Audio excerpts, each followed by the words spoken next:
What's happening in oncology when it comes to PBMs is probably different from a lot of the legislative bit. I think in oncology, manufacturers have had a long time in which they have been able to price based on the fact that the drugs are an important tool for the clinical community. There has not been a ton of formulary games played with oncology.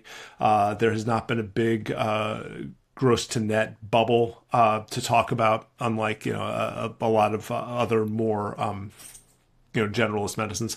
And so, but what you are beginning to see is this recognition that maybe those days are over, and maybe you're going to see more pressure to contract, more pressure to rebate in oncology. So if you're a manufacturer, I think you're worried that essentially PBMs are increasingly going to stand between your physicians who are prescribing your drugs freely according to patient needs and the PBM's ability to regulate that. And I think that's where that change is starting to come in. And you're beginning to see this in small ways where there are more restrictions, there are more barriers being put on the PBMs on how cancer drugs are used.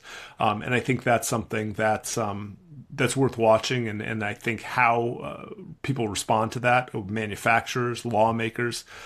Do we want PBMs to play a larger role in cancer care? What's happened